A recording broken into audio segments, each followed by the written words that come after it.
What's wrong? Is there trouble at the grove? Yes, I sensed something. It was fleeting, but very strong. It feels like they're in some big trouble. Trianne used the Century Gate again. Can you see what's actually happening?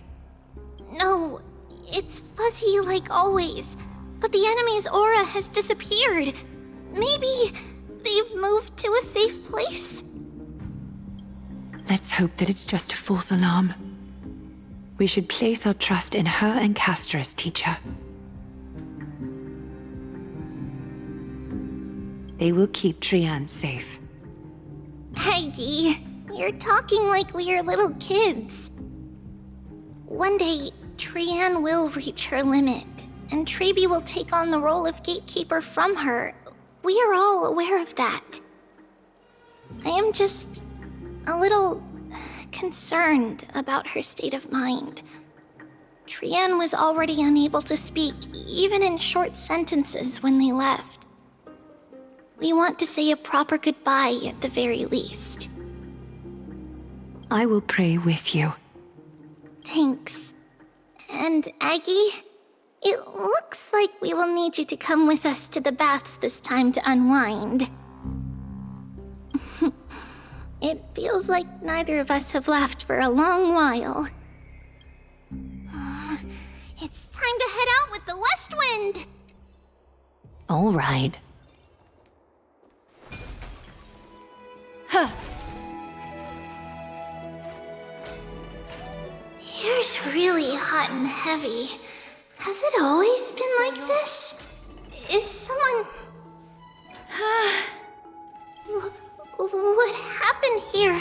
Watch out! Watch out! For the Cremnoan! Cremnoan? This is their doing? Aggie, now's not the time to dwell on that. Let's help the injured people first. Excuse me! Coming through! Oh, you two are here as well. That's a relief. Even the Twilight Courtyard is involved? What in the world happened here?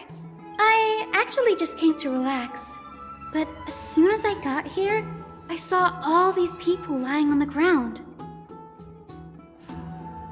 I've examined them, and they don't seem to be seriously ill.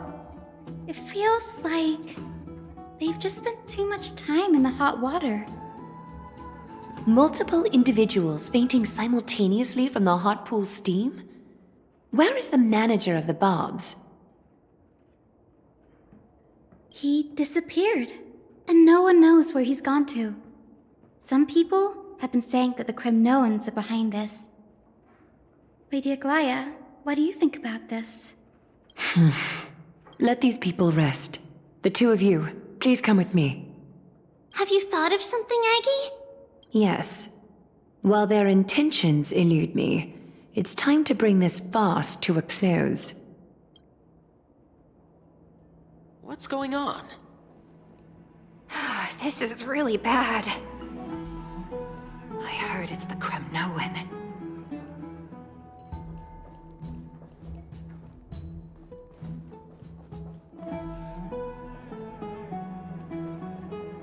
I heard it's the Cremnoan. So hot. It's so hot. Oh, this many people? Who in the world did this? It's so hot. It's so hot. This is all you can do, huh? Pitiable deliverer.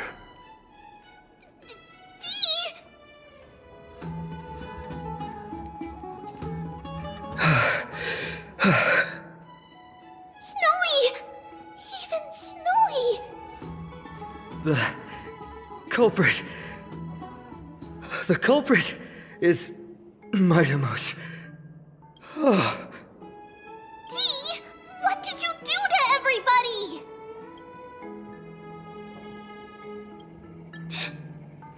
It's just another duel where I claimed victory. Duel? As I expected. On the surface, these two are the mightiest warriors in the Holy City, but they're still impulsive youths at heart. Speak up, Mighty.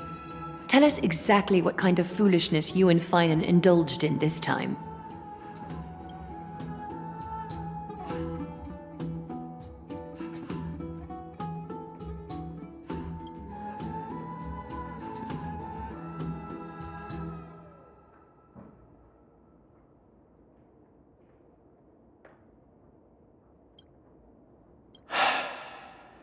No, none of those sound right.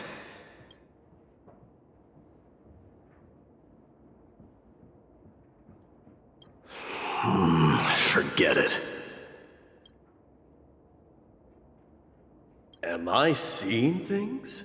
Is the magnificent deliverer finally deigning to step outside?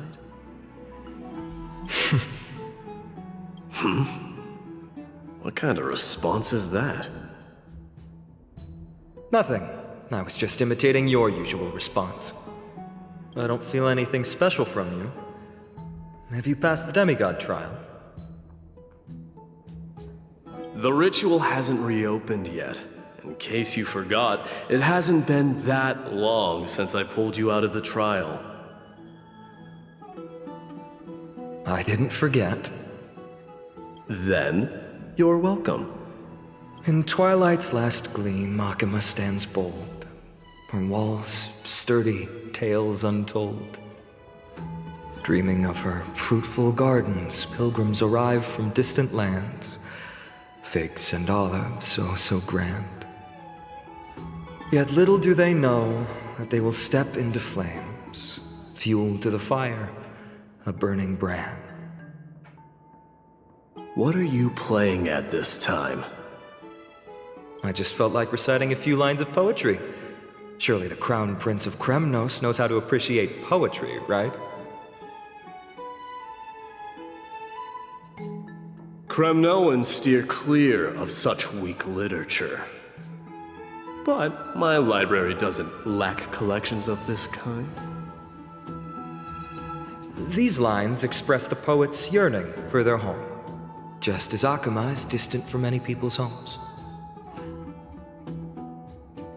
I know how to interpret poetry, Haikis. There's no point in pretending to be profound, my friend. Thank you for helping me out when I was in a tight spot, but it seems to me that you aren't prepared for the trial either.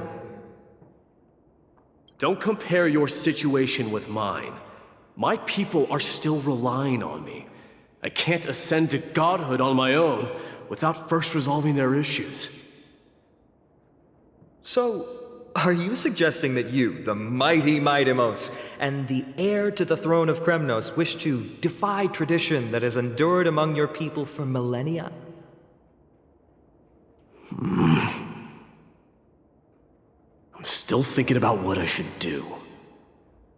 Never mind. It's probably not my place to offer you counsel. An idea does strike me, though. Go ahead. Let's see what terrible ideas you've come up with this time. Maybe we both need to relieve some stress. Come, Mightimos, let's recommence our previous competition. This time, we'll see who can stay in the super hot bath for longer. What? Are you chickening out? The phrase chickening out does not exist in the Kremnoan language. I just find the situation absurd, that's all. All-knowing historian, are you not aware that we Kremnoans use boiling water from sword forging for our baths? Looks like I'll have to teach you some royal etiquette today. And thus, an unprecedented sauna battle commences! With unparalleled resolve, the two warriors' determination even alters the very hue of the steam. Flames intertwine with scalding vapor, reaching toward the heavens, shrouding the sky and the sun. The spectacle is so magnificent that none dare gaze upon it directly. Since we can't see what's happening in the competition, why don't I regale you with a tale of kings to pass the time? Do you recall the legend of the Gorgo lion mentioned by a certain veteran? The central figure, the main character, was not the sole sovereign of that land. An Oryx stood as its formidable rival. Long before the dawn of Era Chrysia, the two beasts started their timeless battle on the plains of Tritos. The lion regarded the Oryx as its food, while the Oryx perceived the lion as a scornful, oppressive, and challenging barrier that it swore to topple with its antlers. For tens of thousands of years, without respite, the two creatures thus continued their relentless pursuit and rivalry.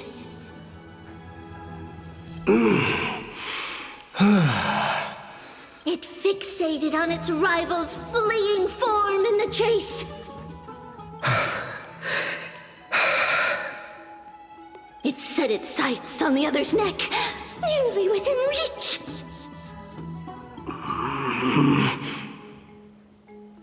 It was stuck in a corner.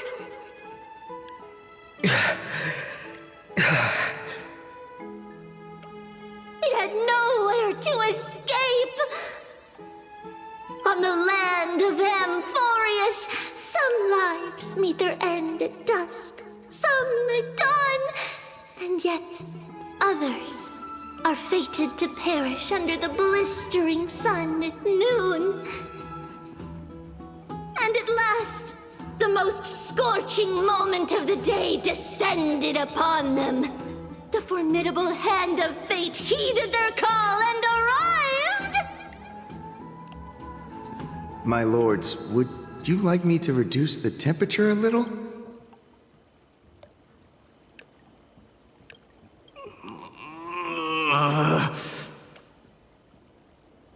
What? You're chickening out already?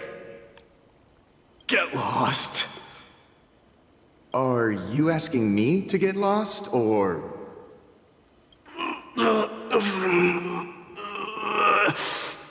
Do whatever you want. Please, forgive my presumptuousness, my lords.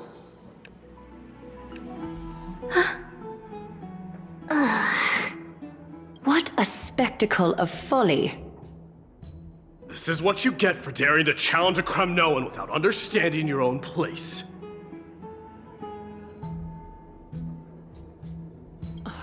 What I'm saying is, your little game dragged down quite a few innocent souls alongside you. We will personally escort back home the customers left awestruck by our formidable presence. This isn't fair. You're wearing way less than I am.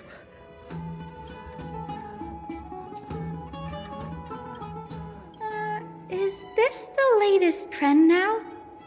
Getting into the baths while dressed in full armor? Don't look at me like that. It was he who challenged me. There is no word for flee in the Kremnoan language. Very well.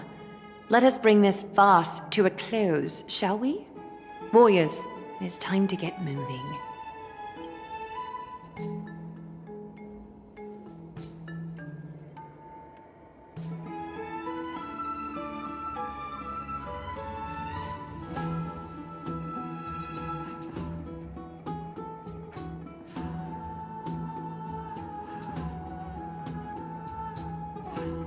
Alas, the flame chase journey is destined to be a lengthy one, replete with obstacles.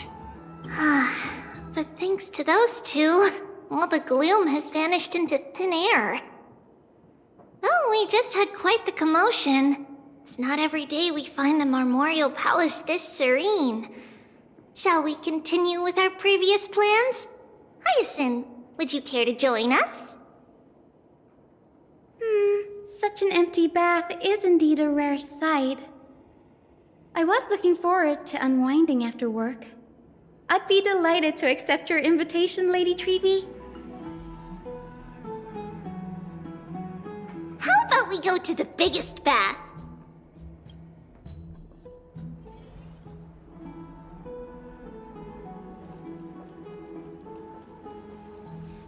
Let me check. The water temperature feels just perfect. So, how is the feeling of having the entire bath to yourselves? It's so good.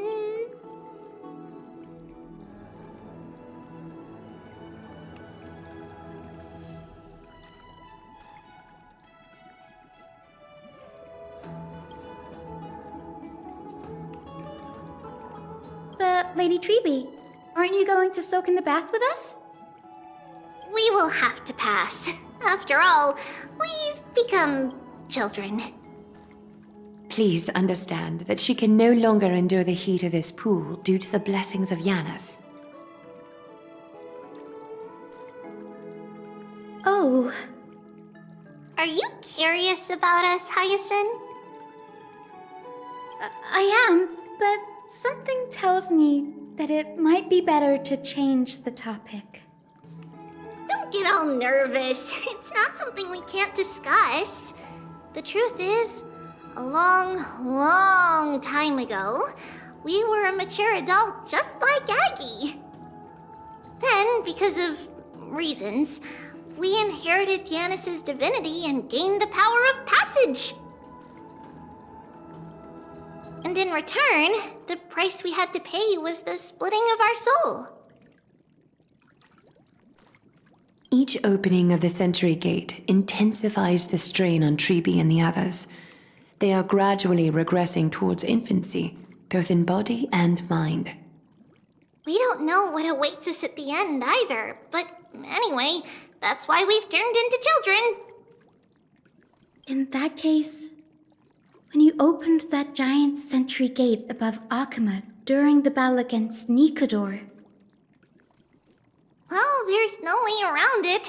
We all know that the flame chase journey won't be a smooth ride.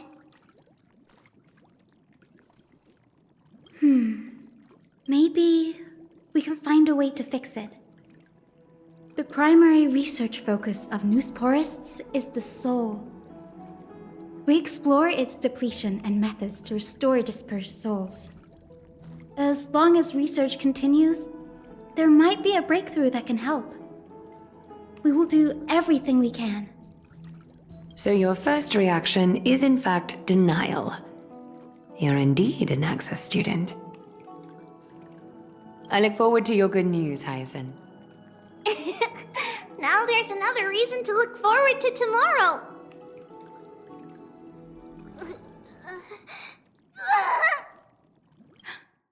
Lady Treeby, what's wrong?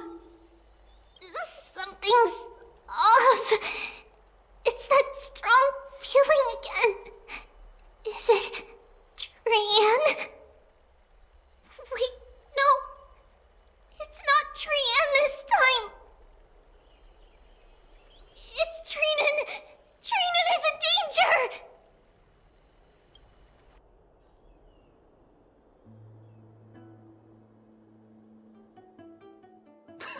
I win this round of escorting the bathers home.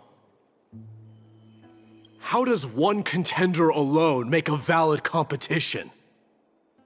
Offering a compliment or two wouldn't be the end of you, you know. Haikas. What is that word? Is that your native tongue? It means hyena. I'm likening you to a weak hyena. By the way, you emphasize the completely wrong syllable. Though we've been acquainted for some time, I have rarely heard you talk in the ancient tongue of Kremnos. It's because I'm not exactly a master at it either. I can listen and read just fine, but when it comes to writing... You can write?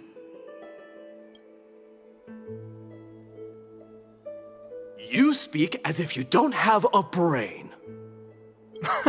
That was in jest. I understand. After all, you spent all your childhood wandering far from home. Worry about yourself first, deliverer. You also never mention your hometown, apart from when you need to introduce yourself. Well, it's because there isn't much to say. Ides Elysiae is simply a tiny village that disappeared many years ago in the flames of war. The only times I get to see it are in my dreams, and in the trial from the Lance of Fury. I knew it. Yes, I saw it all. Ides Elysiae ablaze with everyone. My family, friends, and my kin, lying in a sea of flames. A blood-red half-sun hung in the sky, just like on that day. And before my eyes, that murderer killed Cyrene. But I saw its form this time. A black cloak, an eerie mask, and a broken giant sword that carried an ominous aura. I fought it in the trial.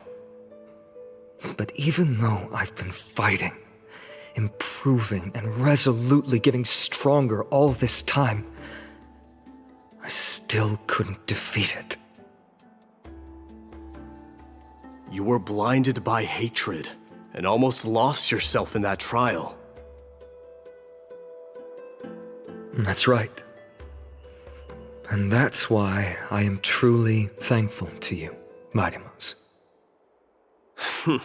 You finally picked up some manners. Better late than never. Then what about you, Mighty? What did you see in that trial? What do you fear? There is no word for fear in the Kremnoan language. I'm getting the feeling that your language has no words at all. But to answer your question, I saw Akuma in the trial. As well as my old comrades, Hephaestion, Perdiccas, Ionius, Ptolemy, and Possesta. Ever since I returned from the Sea of Souls, these five have been by my side. We faced life and death together during our days in exile. Those 10 years were arduous, yet filled with moments worth treasuring. Each night, we would gather by the campfire, savoring honey brews and singing our hearts out. The wind in the wilds of Amfореus smelled like rust. Hephaestion would always tease me about adding goat milk to the honey brew, claiming I ruined the blood-red color of the drink.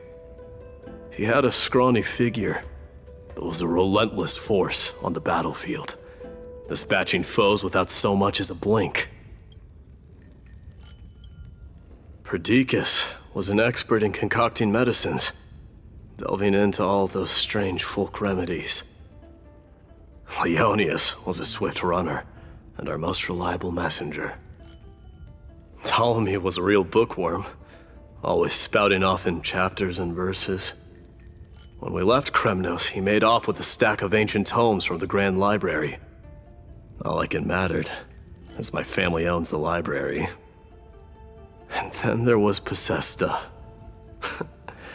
He was the silent type, but a truly masterful musician. This is the first time I've heard you mention these five, and their names. They died on the battlefield before the Kremnoan detachment managed to join Akuma. Perdiccas was the first to go. He was shot in the stomach by a poisonous arrow from the people of Ladon in the second month of cultivation. In the end, his remedies mended all but himself. Midamos, do not mourn. I have achieved honor by bestowing a noble death upon the enemy. Leonius died in the 5th winter. Idonia's snowstorm lasted 3 full months. On the night of the fiercest storm, our foes launched their assault. Idonia. Is that the city Castorus used to live in? Yes. Those zealots were as fearless as Kremnoans in the face of death, but they lacked respect for honor. They cornered us in a bottomless swamp. Leonius covered for our retreat. They cut his legs off. He vanished into the mire of a foreign land, his body never to be recovered. This is perfect. Midamos, I can finally deliver the news of you ascending the throne to the Nether Realm. 20 dusks later, we finally breached the walls of Idonia and entertained the usurper's plea for peace. However, the rebels refused to surrender and set up an ambush within the city. Ptolemy and his cavalry met their end before they could even relish our triumph. Those obelisks that collapsed after being set on fire became their final resting place. Midamos, please tell my family. It was not cunning schemes that vanquished Ptolemy, but the immense weight of Amfореus' entire history. Then, it was Pacesta. He lured the enemies into the city of Aenionis with his melodies, buying us invaluable time. Our enemies, consumed by indignation when they discovered the trick, set the entire city and my soldiers on fire. His final words were recorded on a small clay tablet, fractured by the flames. Midamos, don the crown. And at last, my most trusted friend, Hephaestion. He was supposed to stand by my side through it all. But a sudden relapse of his illness hit him on the eve of my duel against my father. He hid his condition from me. By the time I returned victorious, he had but a breath left in him. A Kremnoan dying on a sickbed. I would be a laughingstock to everyone. Hephaestion, my dear friend, spare your strength. I'll go get a physician. No need. Even if Perdiccas were here, he couldn't stop destiny from taking me away. No! None can take you away.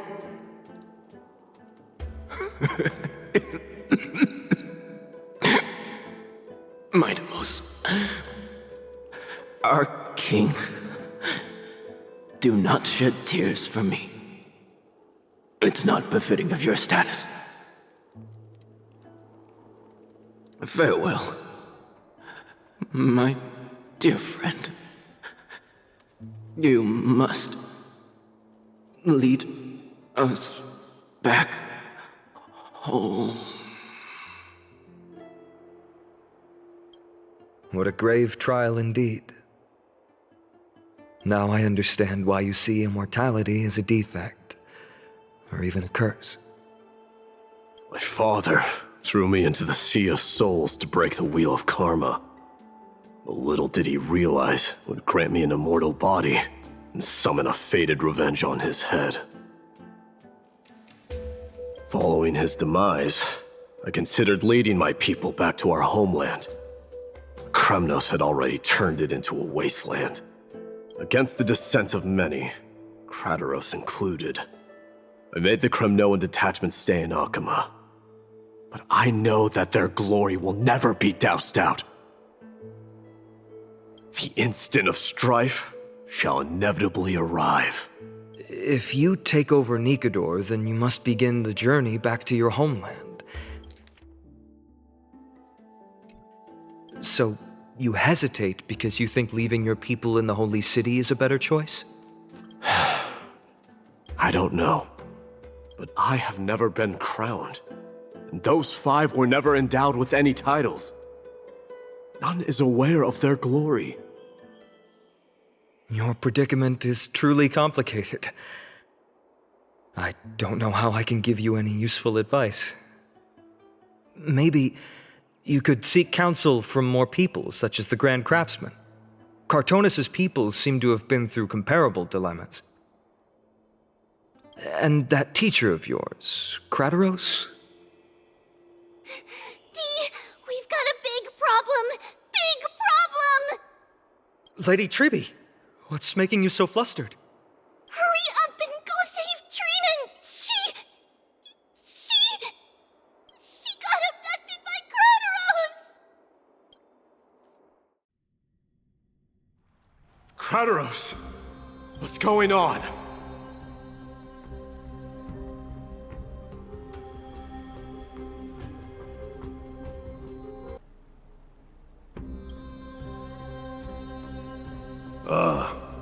Mighty-Mos. It seems I was the one who exposed my vulnerabilities first. Aglaya, I demand an explanation. This man abducted Trinan by force and forced her to bring him to the vortex of Genesis. He then brazenly stepped into the trial of the Lance of Fury, and naturally failed. She telling the truth? Why did you do that? Because I don't want to wait anymore. Your hesitation made me desperate. If you want to run away from your destiny to become king, then keep running. Someone will eventually stand up and fill in the gap left by strife. Then they will lead our people home. Age has blinded you, teacher.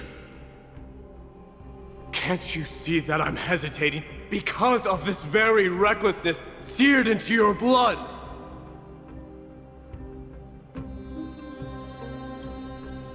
Kratos, do you truly believe you're worthy of entering the trial? To blaspheme against the prophecy? Does the mission we Chrysos heirs bear seem like child's play to you? Do you know how the Kremnoans see you, Aglaya? You're a hypocrite and a megalomaniac. The prophecy of Genesis and the Flame Chase journey are just excuses for you to seize power. Silence, Kratos. Do you even know what you're saying? Are you defending this woman, Mighty-Mos? How many wars did people start because of her and her so-called prophecy? How many cities fell in the past millennium? Their people massacring each other. Even if this so-called Genesis really exists, will there be a place for the Kremnoans in that new world?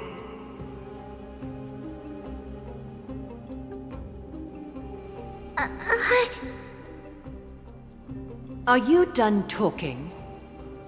By agreement between the Chrysos heirs and the Council of Elders, those who trespass upon the vortex of Genesis need not be tried by the Council. I am allowed to pass judgment alone. Kratos, your actions are unforgivable. I hereby sentence you. Aggie, wait! We have a proposal! Someone has to resolve this conflict between the cities.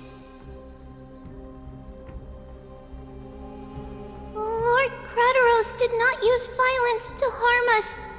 We can sense that his anxiety stems from his concern for his people's future. Please, Aglaya, hear us out first. I'm listening. I'm sorry, Lord Crateros. We were so preoccupied with deciphering the fragments of prophecy that we neglected those of you not favored by its message. Your accusations were harsh, but justified. We wish to earn your trust, and those of the Kremnoans. I think the best way to do that is to take you to witness the source of the prophecy for yourself. How are you going to show me something that has no form? You've heard about that Outlander, right? She has somehow made a connection with Orynyx and can completely replicate scenes from the past.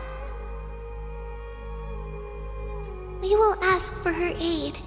Tomorrow, at the Abyss of Fate in the Temple of Yanisopolis, we will show you everything from that distant memory, Crateros.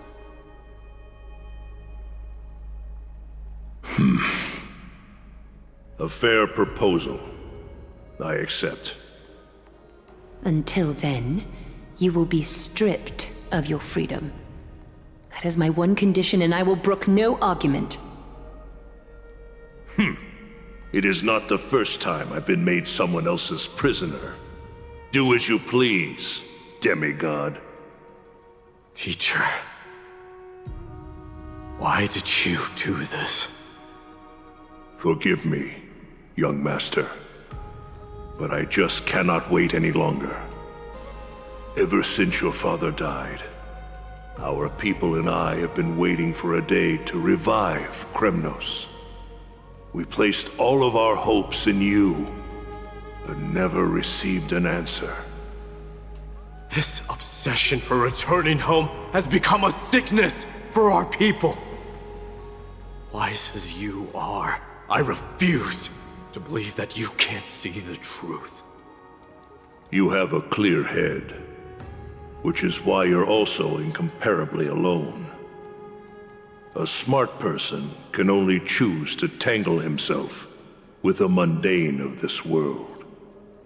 If you're truly capable of leading our people beyond this blood-stained fate, then prove it to me once more, Mighty Mos. Just as you did back then.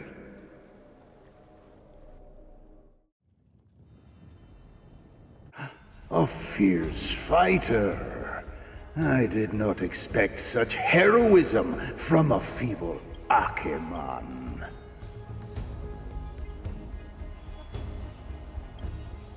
Fulfill your duty as the victor, warrior, and tell me your name. I seek an honorable death from you. As if you have any honor! Listen closely. I am the leader of the Kremnoan detachment, Mighty Mos. I'm here to finish you, Father.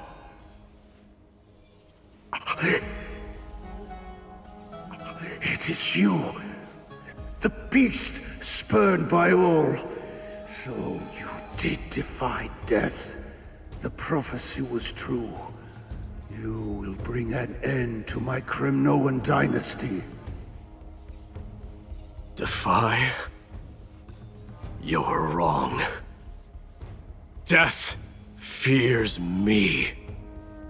It's the reason I have this body of steel. As for you, you already stand at death's door, Father. You were the one who threw me into the Sea of Souls. The one who tried in vain to enslave a Titan. And the one who desecrated the body of a god. Haikis! You're a weak king. So weak that even the lowliest hyena is a more noble existence than you. Fate's reckoning is upon you.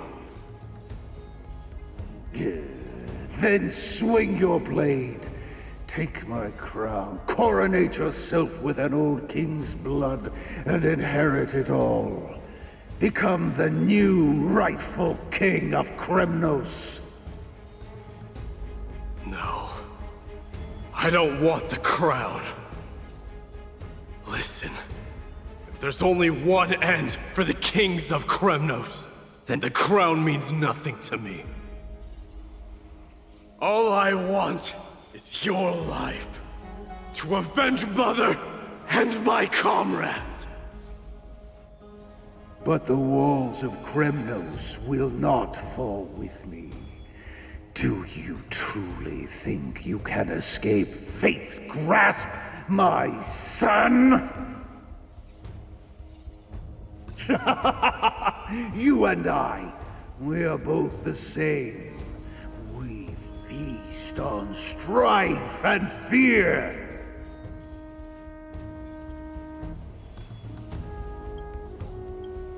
Now, kill me! The son of Gorgo is destined to be crowned in blood!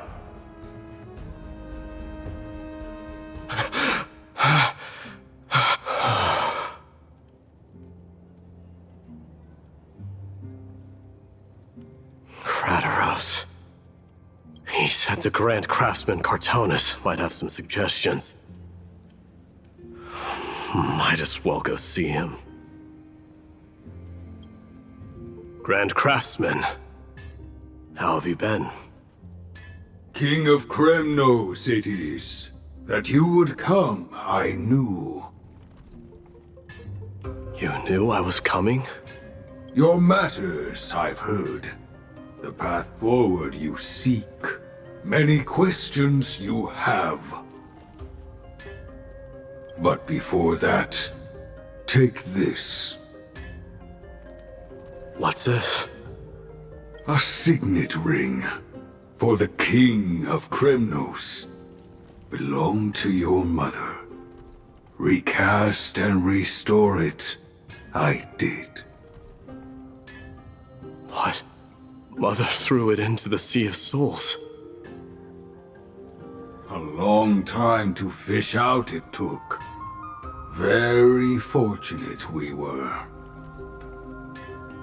I can hardly imagine how much patience and courage it must have taken to find such a small signet ring in the Sea of Souls. I owe you one. Gratitude there is no need for.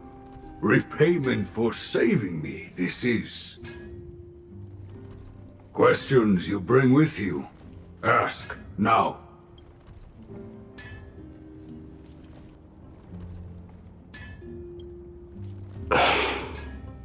Fate I've always denied has finally caught up to me. By all rights, I should accept Strife's authority. It would make everyone happy. The Chrysos heirs, the Council of Elders, the Kremnoans. Even the bards who will write it all into song. Yet hesitate still you do. Hesitate, why do you, young king? Because of my people. Be they men, women, the elderly or children. The hearts of all Kremnoans yearn for home. They've all been waiting for this day. For the day their king returns. Children of Strife would then be able to go home and embrace the old traditions. Never mind that most of them have only ever been heard in these so-called traditions in song. They would then gather around their king and throw themselves into battle. This is not a good thing, you believe. The Kremnoans have been trapped in a cycle of bloodshed for the past 1,000 years. They seek vengeance, start wars, become prosperous, and decline. How much innocent blood flowed into the River of Souls in all those years? How How many needless sacrifices could we have avoided? If I accept that fate and become the totem of strife, then lead my people into repeating the same mistakes, then of course I would be terrified. I'd be terrified of becoming king. A different kind of Kremnoan you truly are.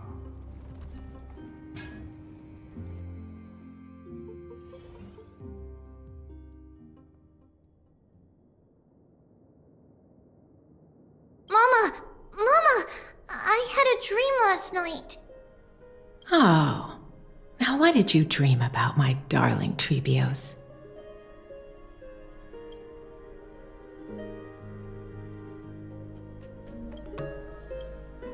I had a dream that I turned into many me's. Then we made the moon into a ship and made the stars into our sails. Then we floated on the ocean and let the wind blow us in any direction it wanted. Well, that sounds like a lovely dream.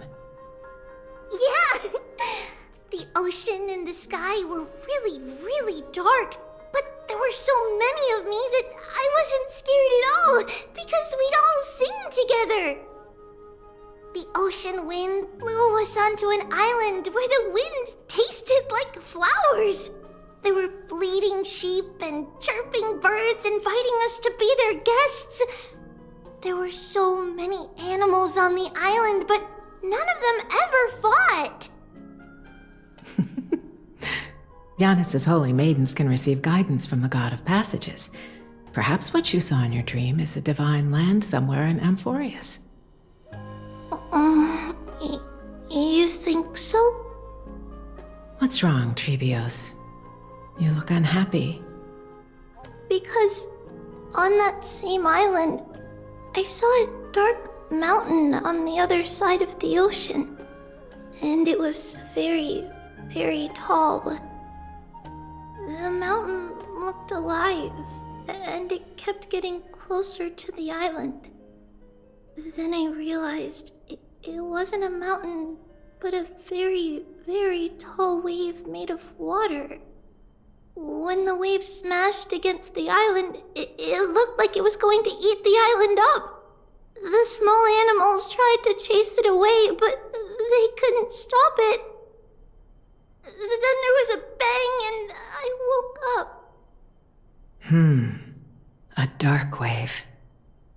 Mama, does something that scary exist in real life? Yes. Unfortunately, it does exist in Amfореus, but it's very far away from our temple. We call it the Black Tide, though it has nothing to do with water. It has no shape or form, but it can swallow up animals, humans, and even titans, turning them all into monsters.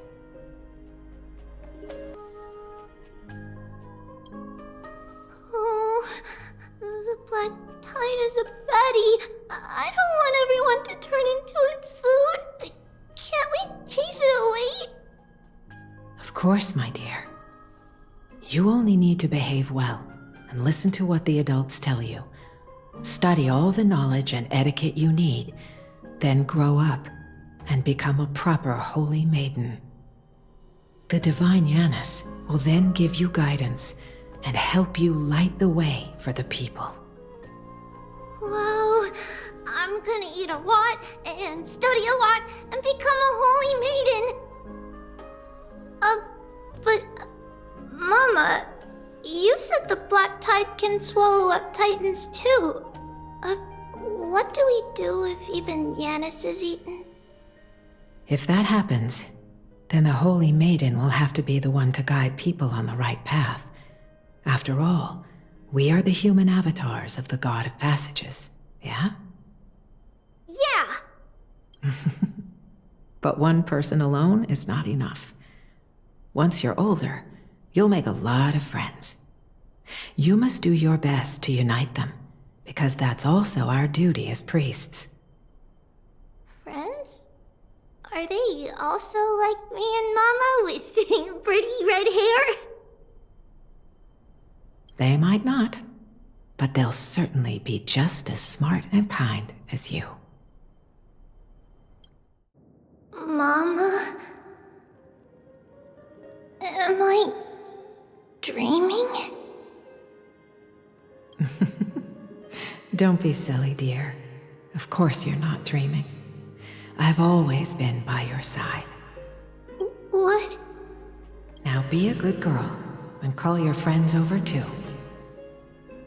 Let's play hide and seek, just like we used to, okay? My Trebios is the smartest girl. I'm sure you remember where everyone is hiding.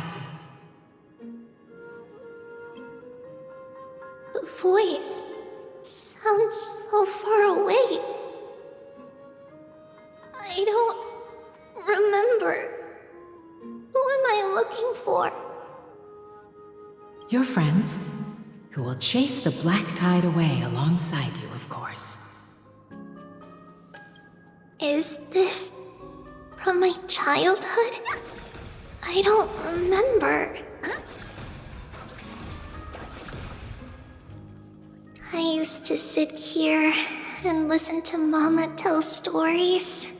Oh, how I wish to see you again, Mama.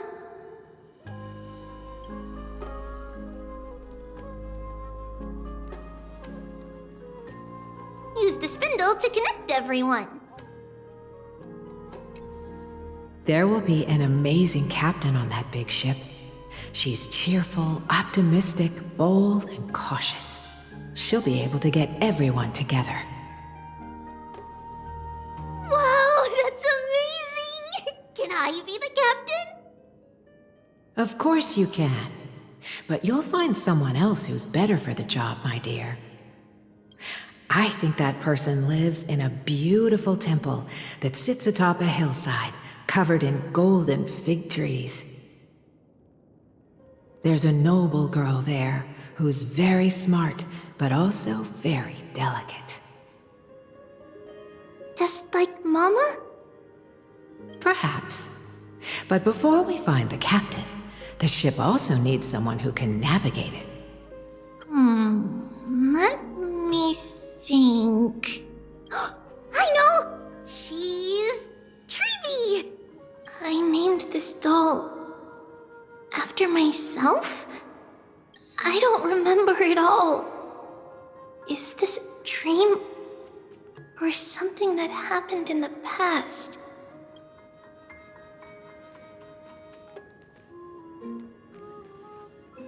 Am I dreaming?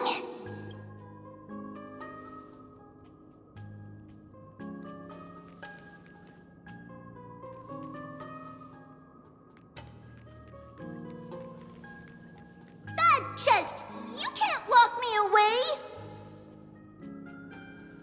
It's packed full. Mama must have left all of these for me. All the words are blurred out. Could it be that my memory is fading? Huh? Why is this doll inside a chest? It's holding a sword. Why? Many years later, many brave warriors will board this ship. They're skilled combatants who fear no danger. Ooh, I can learn how to fight too and protect everybody! Silly girl. You're Yanisopoulos' holy maiden. It's not your duty to fight. There will be many others to protect you. All right. Then where will they come from?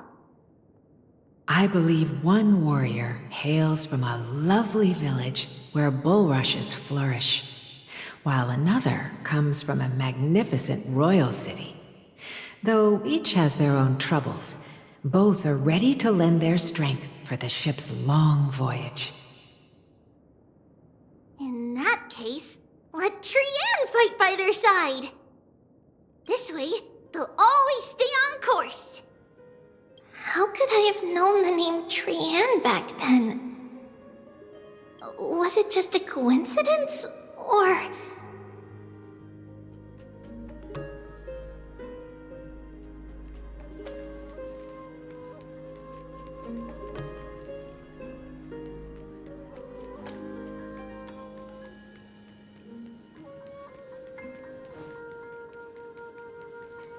Learning can change your destiny. There's strength in numbers. When navigating at sea, you need to know both astronomy and geography.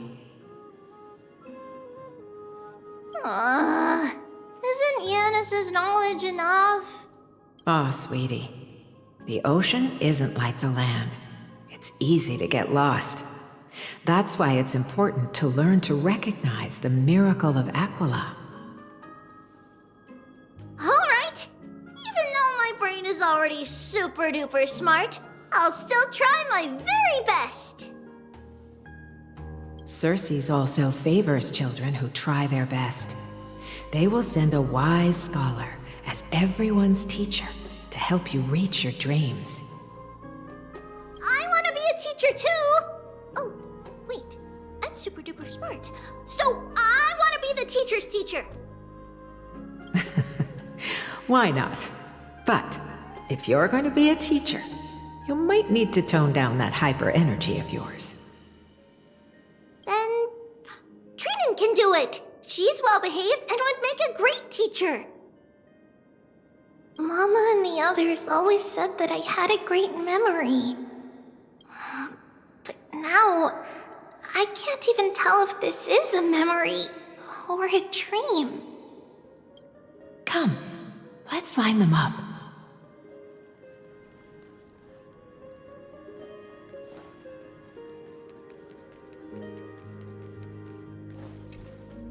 Now, Trebios, set them on this music box and let them compose a melody for our song.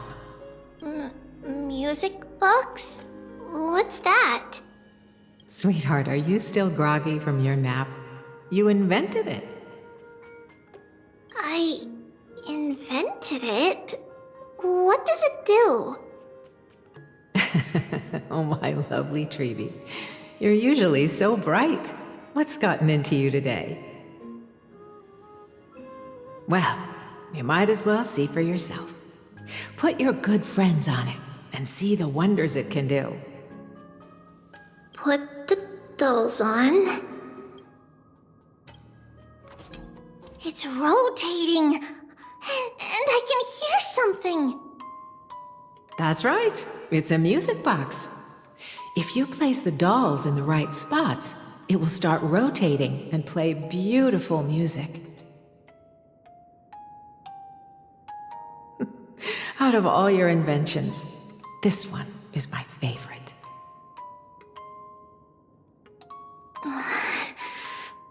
I don't remember. It's all right, my child. I'll sing along to the tune, and it will help jog your memories. Happiness abounded in this lush land by God's chosen. Giants raised their glasses in a toast, beheld by the 12 constellations. 3 carved the heavens and the earth. 3 wove the threads of fate. 3 molded life with their hands, and 3 guided calamity's gate. They declared the world too unstirring, hence wished endless laughter upon the living. Thus you and I were created, with words and song to weave, and love and intimacy to give. Thus creation was complete. Who then will bear the weight of humanity's souls, to lighten the steps of the living as a whole? O great Kephale, all-knowing Father of stature so tall, yet low does their gaze willingly fall. With light of dawn heavy upon their shoulders, golden blood spills unto the land, converging into a boiling river that flows to the heroic heirs of this world.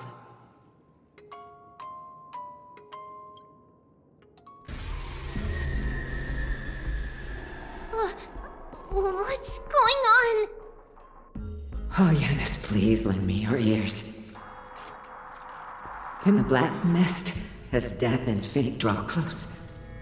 On the bloodied earth, the living and dead, but ghosts.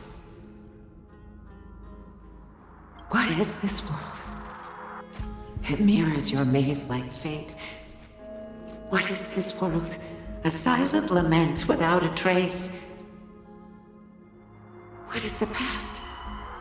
Wandering ghosts that linger. What is the future? Souls scattered by fate's finger. What is the start? A voyage born in solitude. What is the end? A spirit, lonely and subdued. Lonely and subdued. And subdued. And subdued. Subdued. Subdued. Subdued. Subdued. Subdued.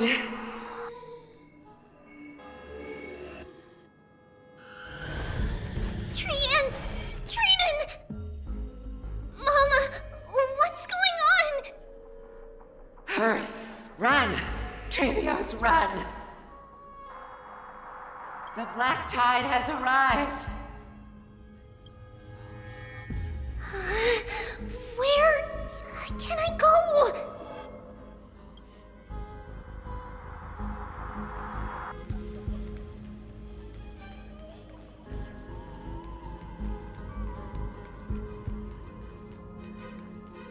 What's this?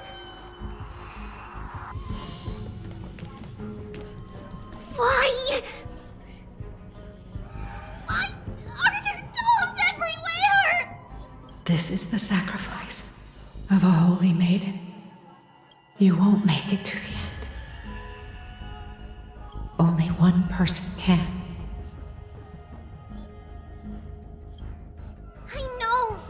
I know! It's fine if we can't reach the end. Our minds are made up. Go. Bid your farewells, Trebios. Time is running out. Mama, are you going to leave me? My sweet girl. I will never leave you. But remember this, Trebios.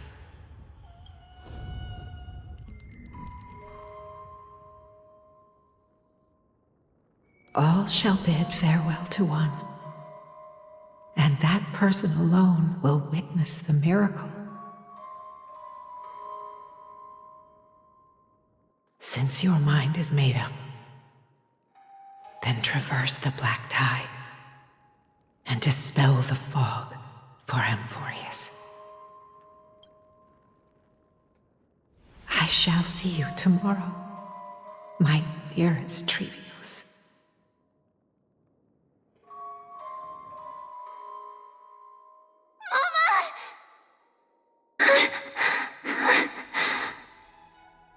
Are we still in a dream? Did you have a nightmare? Maybe. But it's been a long time since we had any dreams. It's not yet the entry hour. You still have plenty of time to rest. No. Our heart is still racing. It must be that reckless Kremnoan soldier who startled Trinan, and you as well. If you want, I can pierce through his chest with the golden thread right now. Aggie, cut it out with the scary talk. I'm just kidding. If I were serious, I wouldn't have waited until now. Do you want to talk about the dream? Keeping it bottled up is not good for your health. We had a dream about Mama.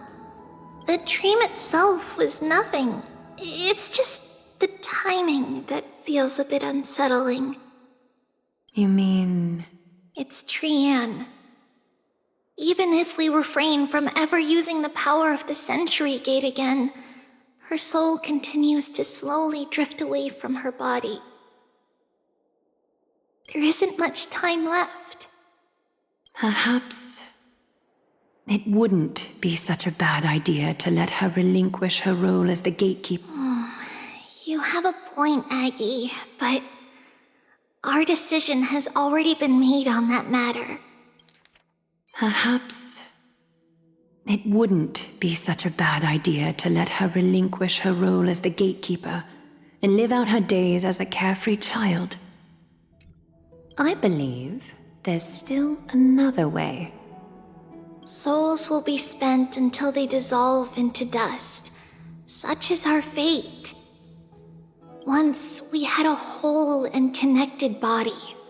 If that body were a tree, then its trunk and branches would share the same fate, decaying at the same pace. Now, we are fragmented into numerous selves. Despite the absence of a trunk, we are offered another possibility.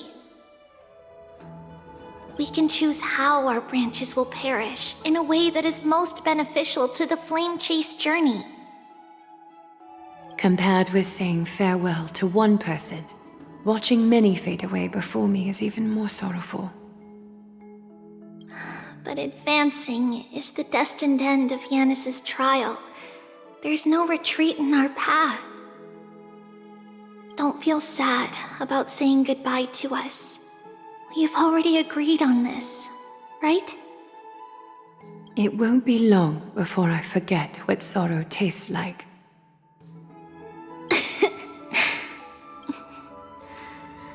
So, what would you like for breakfast, Aggie?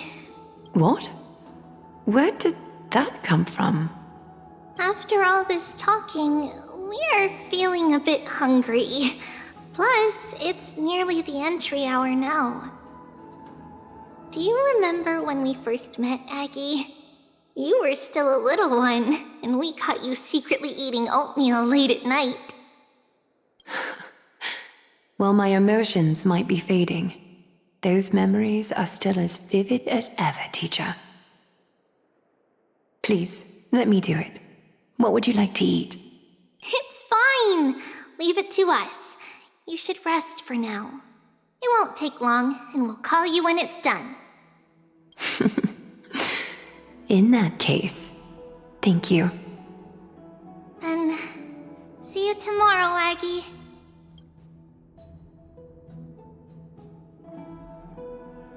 Nevertheless, that nightmare is ominous. Memories are slipping away, even the image of Mama. Just as expected, another trip must be made into the abyss of fate. Hopefully Orynyx will be willing to help us.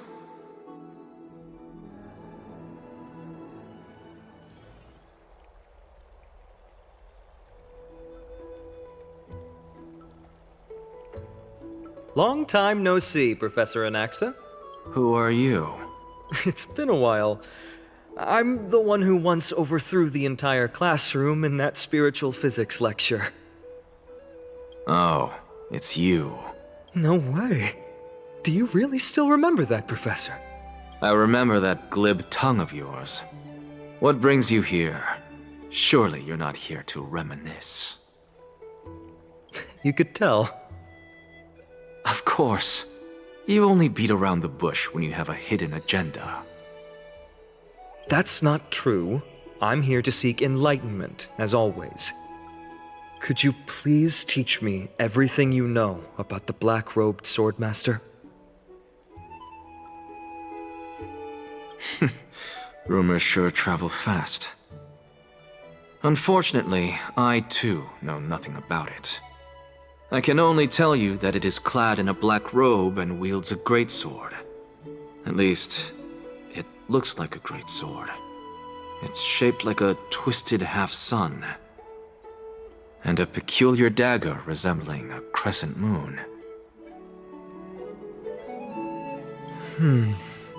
By the way, take this with you. I got it from the sneak attack. It's yours now. Oh. I was right. It is this thing. The one who torched Aedes Elysiae to the ground and killed everyone. Don't try to be a hero. No one in Akama stands a chance against that thing right now. Is that what the Titan said as well? Not at first. But the god relented after having had a taste of its power. Even with the god possessing me, I couldn't fight against that blade. That incredible power doesn't seem to be granted by any Titan. Are you suggesting that it originates from beyond Amfореus?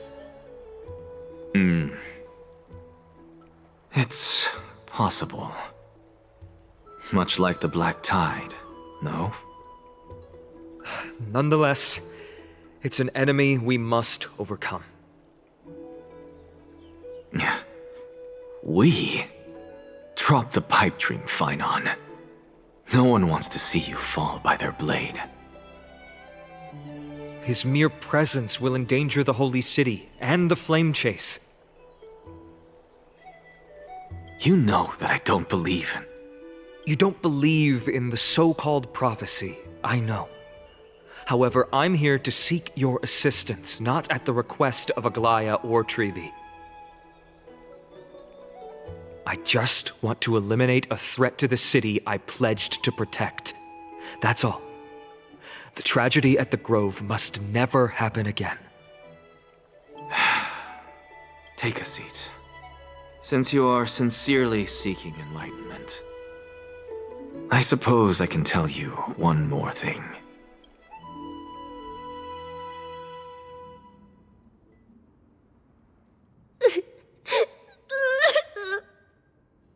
What's wrong, Trian? Nothing. Just remembering what happened at the Grove. The monster in the black cloak. So scary. Everyone in danger. Nightmare. I can't forget. Don't be scared. There are no bad guys here. Didn't you save everyone with the Century Gate, Trian? Trian threw it away. Far, far away. It's never coming back. We got back safe from the Grove because of you, Trian. You're the reason the Flame Chase journey can continue.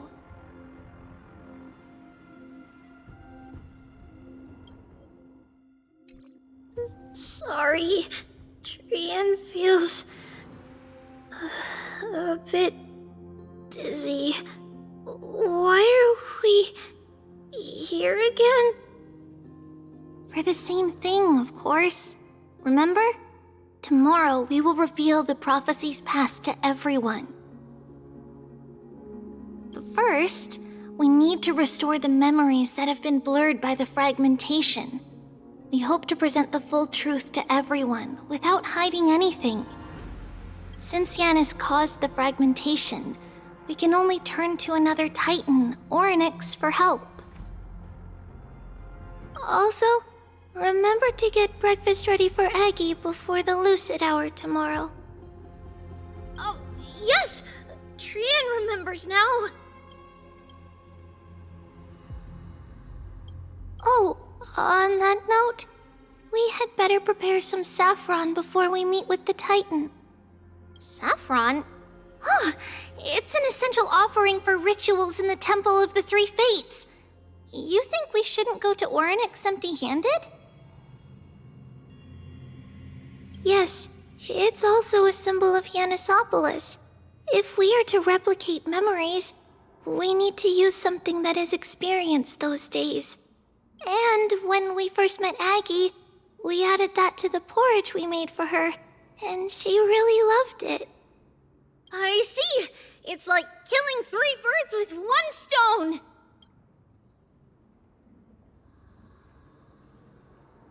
But it all depends on whether Orynyx is willing to help us. This could be a problem. After all, it was us who took the core flame from Yanis, from Orynyx's kin. We will have to give it a try. if there's truly no other way... In our current state, we probably can't do anything to them. We'll cross that bridge when we get there. Leave it to Trian. Trian knows how to play cute. In any case, let's look for Saffron first. I hope there's still some left in the temple, untouched by Nikador's soldiers. I remember that aged saffron is preserved in sealed jars. Let's be on the lookout as we go.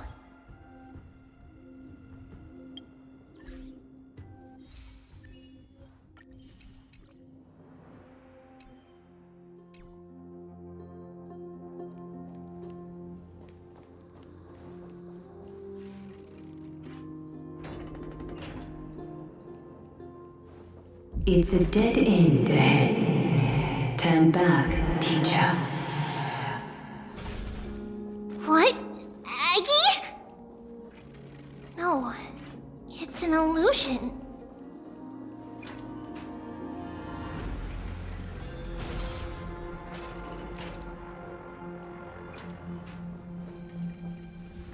Wow, this room is huge! Trinan, did you?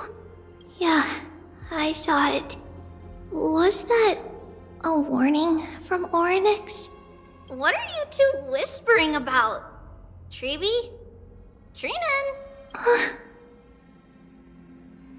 Trian can't even hear our own telecommunication. Well, never mind. Trian suddenly feels like this place is quite familiar. Oh, there's a whiff of safari in this room! It's right over there! Over here! Follow Trian! Trian, slow down!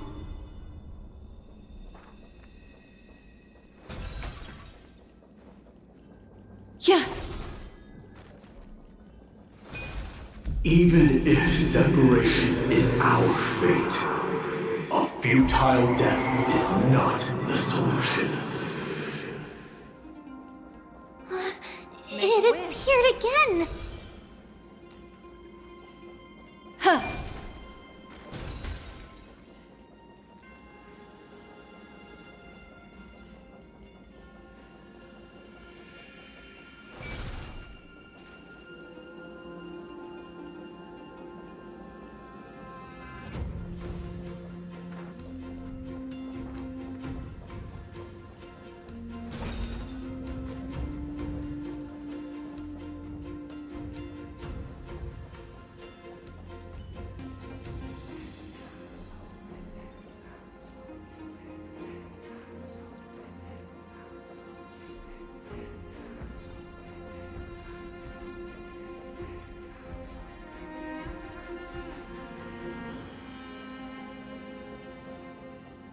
Right here!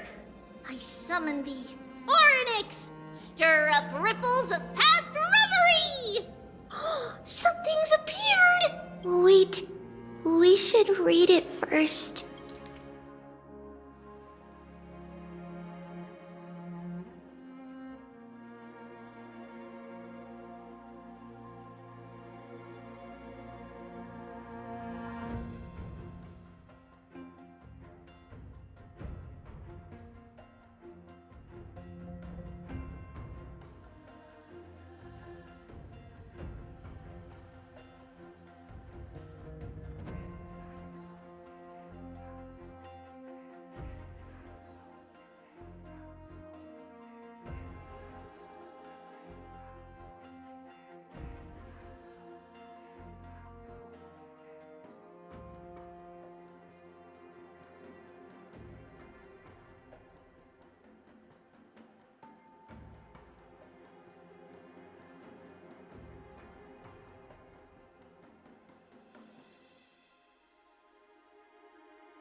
Wait, this is a letter?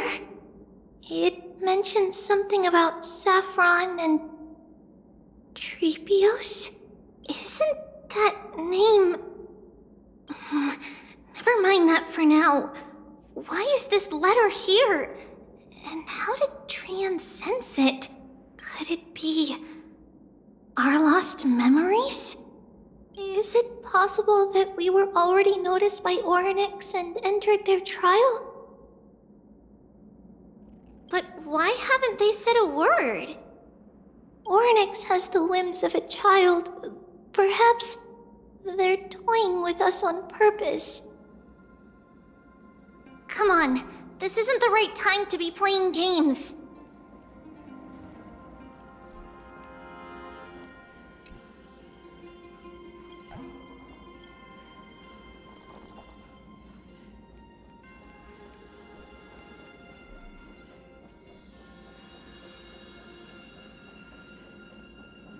Separation and death, reconciliation doesn't come easily for a mortal. Trebi! Trinan! Look what I found! Is this the safari? Coming! We'll take a look. But Trian, there's nothing in here. What? It was right in the stolium. Huh? There's really nothing here. That can't be! I swear I saw it! I swear! Trian is telling the truth. It was right there. Where did it go? Trinan, Trebi, why aren't you saying anything? Trian can't seem to hear you at all. We were just lost in our thoughts. Don't worry, Trian. What you saw was likely, Yenna's hair. We must have startled it away. Okay. Could Orynyx be trying to make us falter? But why would they do that? Something feels off. Trebi, don't you think this temple is a little too quiet? What do you mean? It might just be an illusion. Is Orynyx really putting us through a trial?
Feeling lucky.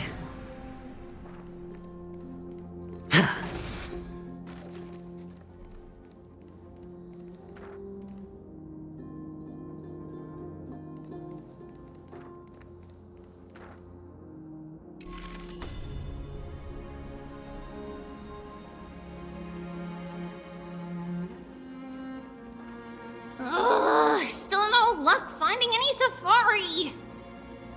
I suppose we can do without it. Let's try to convince Orynyx. At least they didn't toss us out straight away.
Seek, and you will find.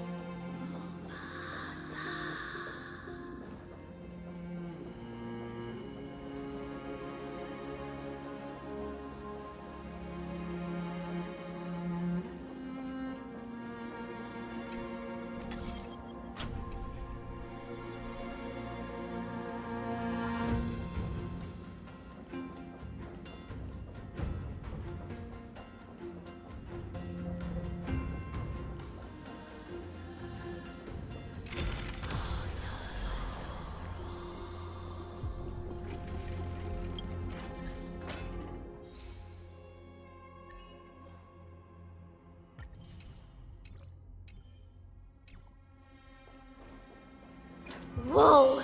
Treeby, Trinan, look at this! So cool! There are so many of us now! Trian. It's really quiet in here. Do all Titans live in dark places like this?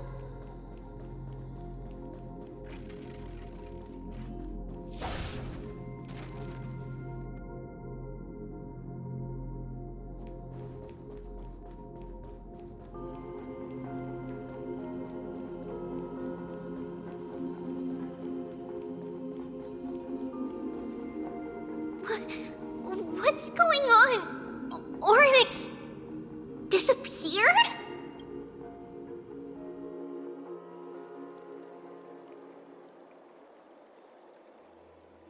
Are you saying that the black-robed swordmaster is not just tied to the Black Tide, but is also hunting for core flames everywhere?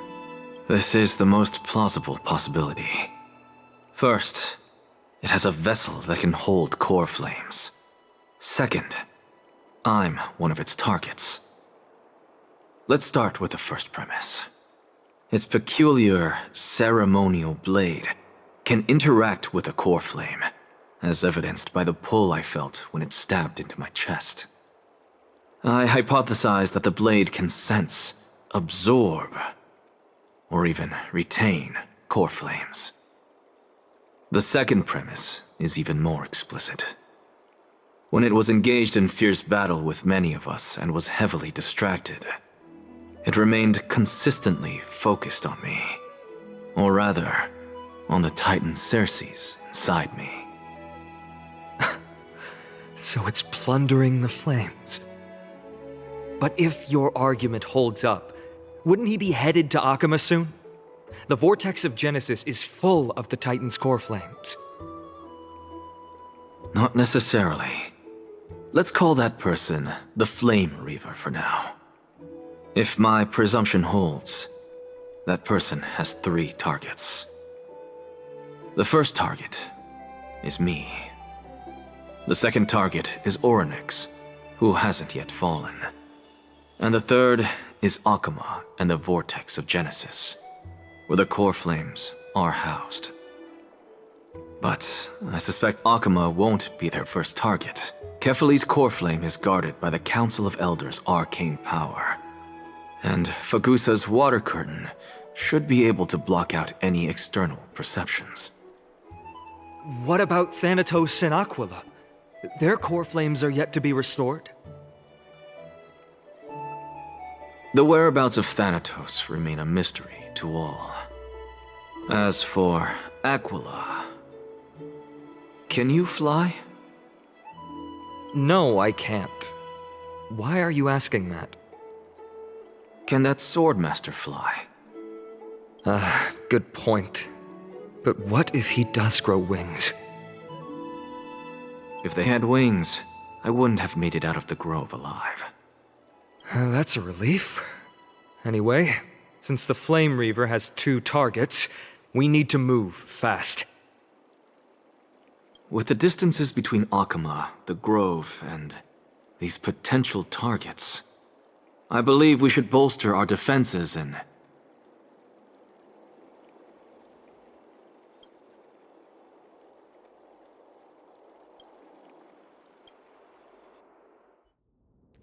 Oryx! Are you in here? No response at all. Did they foresee that we were coming and hide in the fog, or...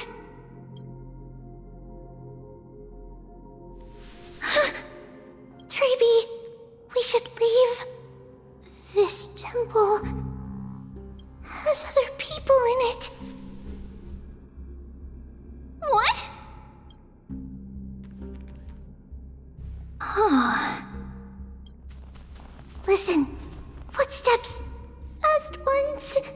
3 or 4 people coming this way. Come on, we need to hide. Whoever they are, we can't let them see us. Treeby, Trinan, come check this out. What's this?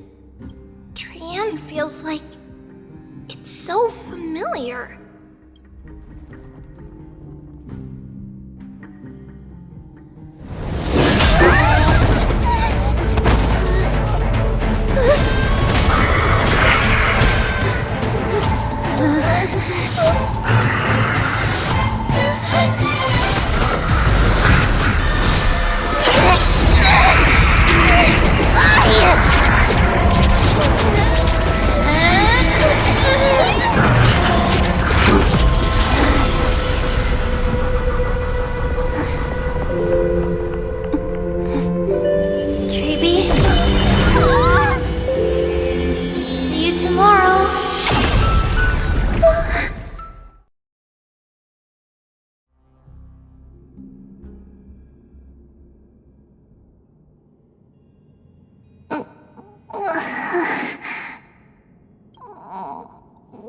Where am I? Little gray, snowy, and... Wait, where's Trian? Is she back?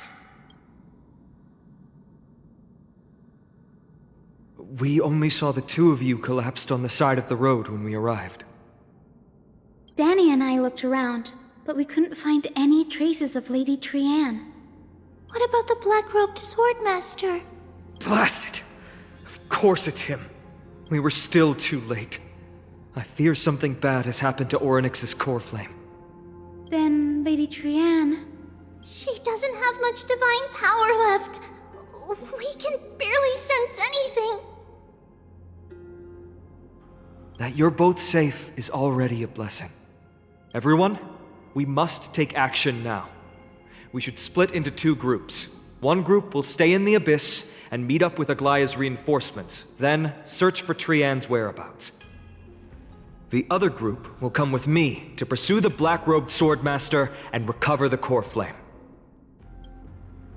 I didn't get to tell you this before, but Anaxa and I already have our misgivings about the Black Tide, so we've made preparations. I'll tell you the details as we move. Opportunities are fleeting on the battlefield. We should hurry. Lord Finan! Lady Treeby and Lady Trinan. I'm glad you're all right. Did Aglaya's people get here? Yes. Lady Aglaya already knows about the situation and sent along a message. Finan, I understand that Swordmaster is of great importance to you. But if you charge in without a plan, I fear that you won't be the only one who dies in vain. I understand. Hatred is a hero's deadliest poison. I have no intention of fighting alone. If that Swordmaster really is related to the Black Tide, the Chrysos heirs must not take them lightly. I have indeed planned to return to the Holy City and discuss the strategy with Aglaya. We'll need all the help we can get for this encirclement.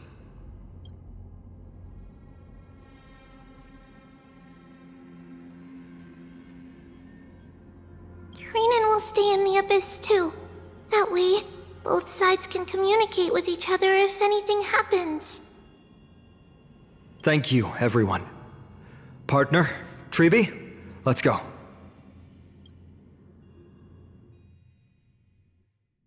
We're back, Aglaya.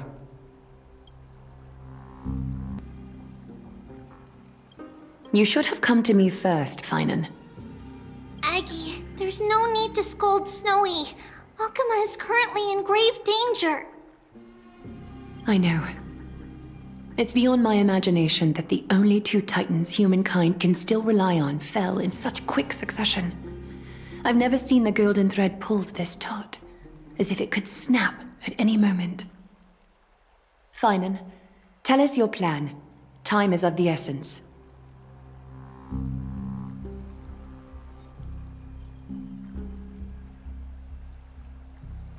This being is not just hunting titans, but taking the core flames too? Yes, just like the Flame Chase journey is doing. Professor Anaxa thinks the Flame Reaver's arrival is likely a sign the Black Tide has spread further. Regardless of whether you're right, this being is still far more aggressive than we expected. But its madness is also an opportunity for us. If its goal is the core flame, then that means us humans can lure it into a trap. Anaxa had already left the Holy City with Cersei's core flame while we were on our way to the Abyss, so he can make preparations for the battlefield. Tell me, what makes you think this won't end with us losing another core flame? Because this time, the power from beyond the sky is also at our side. She is the key.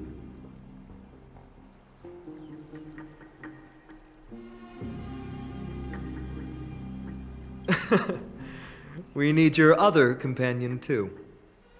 Ma'am, do you mean me? I see. Finan, that battlefield you mentioned. Is it Castrum Krymnos? Yes. I'm sure everyone remembers the astonishing miracle our partner here performed with her companion during the battle with Nikador, and how they awakened Castrum Krymnos' past. That will be the key to our victory. We will use Orynyx's power to once again open a passage to the past and lure our enemy inside. Then, we'll seal the Flame Reaver in the maze of time. Impressive. Orynyx has fallen, and Yanis's divine power already belongs to Akuma. Once we take back the core flame, the Swordmaster will have no means of escape. It's very clever, using the element of surprise instead of brute strength. Can you do it, little one?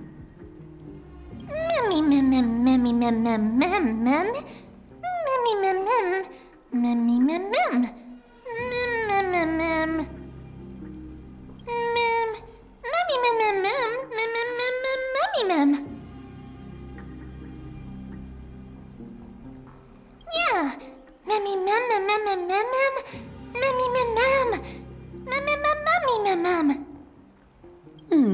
Such enthusiasm. I'm glad to see you're confident. By the way, the Council of Elders declared a state of emergency when Treeby went missing. Kainos and her following have heard tell of the incident at the Grove, and are galvanizing support in secret. I fear she'll make her move before the next assembly of the citizens. What are they plotting? That short-sighted politician likely believes the Chrysos heirs have outlived their usefulness, and is making preparations for her next step. That ugly side of humanity is something we'll have to deal with eventually. But that's a problem for another day. I've sent Castoris ahead to the council with a message. She should be able to keep the situation under control for the time being. Finan, it is my hope that we can come to an understanding on this. We must take down the Flame Reaver in one go, and retrieve the core flame, and in doing so, grant ourselves an advantage against the Council of Elders. Of course. You may count on me to lead the charge. I apologize for tasking you to spearhead the plan once again, but Akima is currently beset by enemies from within and without. The situation brooks no delay, and we have precious little time to confer and discuss the plan with you. That being said, you are the key to our success, and I shall respect any decision you make. I may not be as masterful as Trian when it comes to the Century Gate, but even I can open a nice big gate if I have enough time. As for whether we can take back the core flame, that will be up to Anaxa's capabilities. Based on what I know of him, he can do it. I'll be honest, we can't. But the Flame Reaver will have to step over my dead body if they wish to do you harm.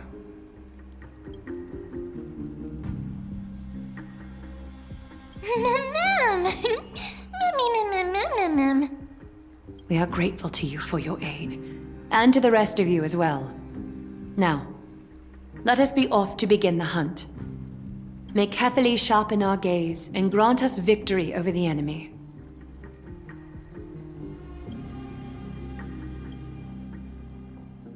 You mean Mighty?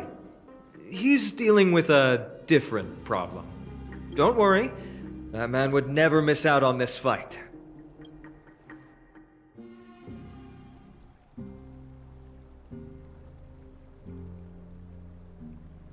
Farewell, my dear friend. You must lead us back home. You and I, we are both the same. We feast on strife and fear. If you're truly capable of leading our people beyond this blood-stained fate, then prove it to me once more, Mighty Mos.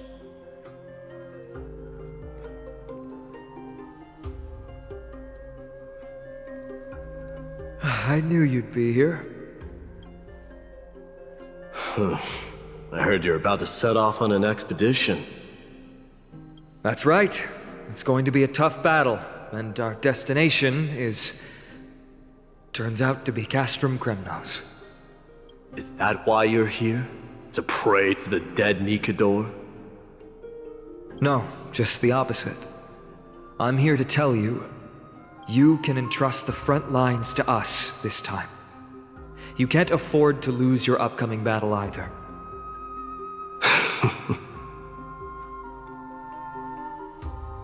Have you heard the story of Geocles the Mountain Breaker?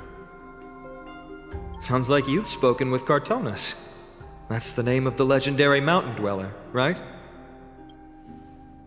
Let's have a chat before we go our separate ways. Cartonus told me that back in ancient times, the mountain dwellers lived in seclusion. They spent their days quarrying and gathering, living a simple and peaceful life away from strife.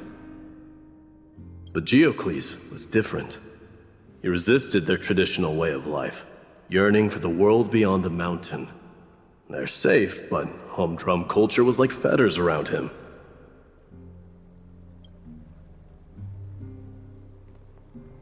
He sounds a lot like you. Yes. That is why he, too, faced the same dilemma as I do. One day, during one of Geocles' many ventures beyond the mountain, he spied a battalion of Ladonians stationed at the foot of the mountain. The Ladonians were at war with their arch-enemies, the Companions, and they used the mountain as a base to carry out guerrilla warfare operations. When Geocles, who had taught himself the common tongue, approached a soldier, he learned a shocking piece of news. Ladonians were planning to plant mines and explosives all over the mountain, and then lure their enemies within. With danger lurking with every step, the mountain dwellers' homes were no longer safe. Geocles quickly returned to his village to bring the news to his people. But... let me guess. They refused change and chose to put up with the situation instead. That's right. The mountain dwellers were fearful of even the smallest change to their lifestyle, let alone leaving their home. Despite the imminent war, the elders would rather negotiate for peace instead of leaving the mountains. This made Diocles both angry and sad.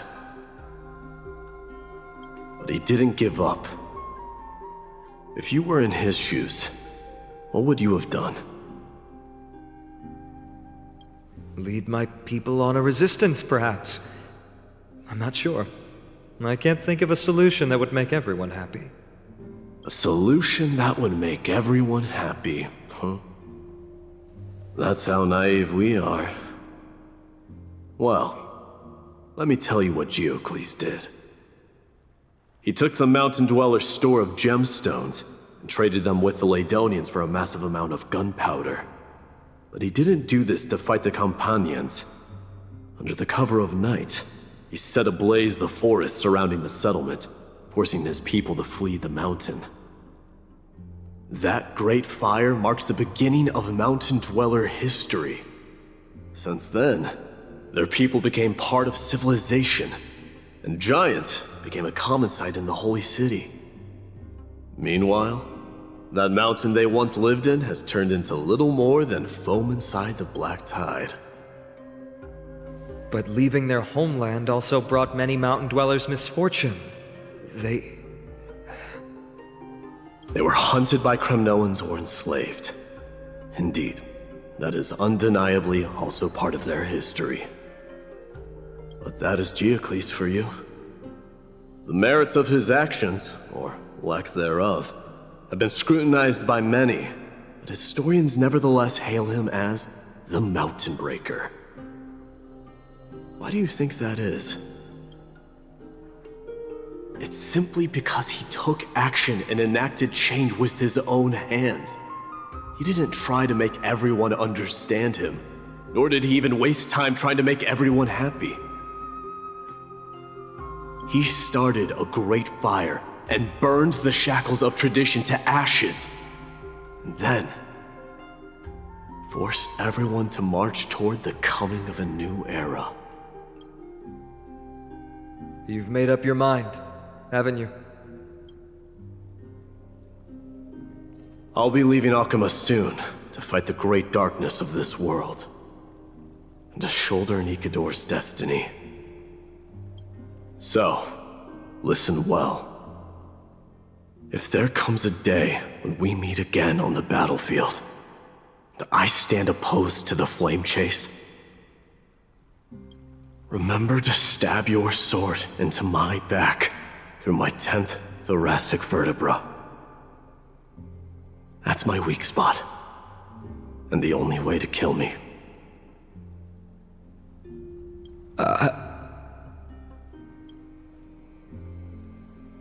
You have my word.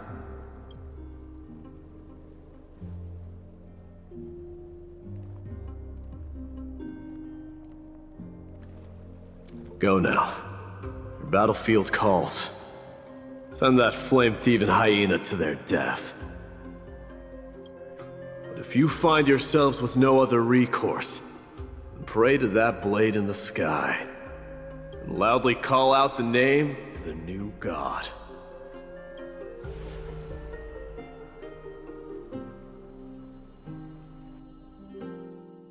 That's the sound of an all-out war. Not the kind of ruckus Professor Anaxa can raise on his own. Let's hurry. The battlefield is just ahead.